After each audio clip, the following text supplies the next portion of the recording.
नमस्कार, जय महाराष्ट्र मित्रांनो. बारामतीत पवारांच्या स्टेजवरील एंट्रीनंतर अजित पवारांना बसला मोठा धक्का. निवडणुकीचा अंदाज बारामतीतच होणार. नक्कीच गोची. याच अनुषंगाने आगामी काही दिवसातच होणार मोठा निर्णय. काय आहे बातमी सविस्तर जाणून घेऊयात. दरम्यान नमो रोजगार मेळावा बारामतीत पार पडला आणि त्या कार्यक्रमात दोन्ही उपमुख्यमंत्री व मुख्यमंत्र्यांनी हजेरी देखील लावली आणि त्यात अजित पवारांनी शरद पवारांना महत्त्व न देऊन कार्यक्रम पार पाडण्याचा प्रयत्न केला खरा, पण पवार स्टेजवर भाषणाला उठताच बारामतीकरांनी जो जल्लोष केला त्यानंतर अजित पवारांच्या पायाखालची जमीनही निश्चितच हललेली असेल अशी राज्याच्या राजकारणात बातमी फिरताना दिसते. त्याला कारण म्हणजे शरद पवारांनी अजितदादांचे डाव बारामतीतच फेल करून टाकले होते.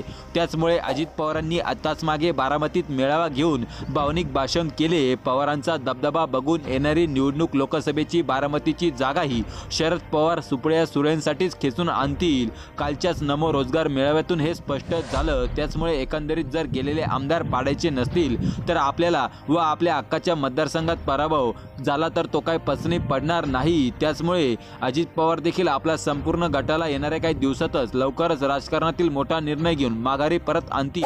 तसेच शरद पवारांचा तो शेवटचा डाव पवार प्रत्येक निवडणुकीत राखूनच ठेवतात आणि जयंत पाटलांनी ते बोलूनही दाखवलं. जशा जशा निवडणुका जवळ येतील तसा मात्र पवार आपला राखून ठेवलेला डाव नक्कीच अजित पवार गटावर टाकतील.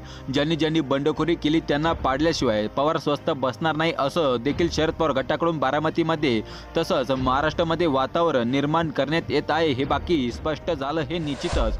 तर मित्रांनो, नमो रोजगार मेळाव्यात जनतेने दाखवलेला पवारांसाठी जल्लोष यावरून तुम्हाला काय वाटतं? पवार बारामतीत वातावरण फिरवून अजित पवारांना धक्का देण्यात यशस्वी होतील की नाही? तुमचे मत नक्की कमेंट करून आमच्यापर्यंत पोहोचवा. तुर्तास धन्यवाद. जय महाराष्ट्र.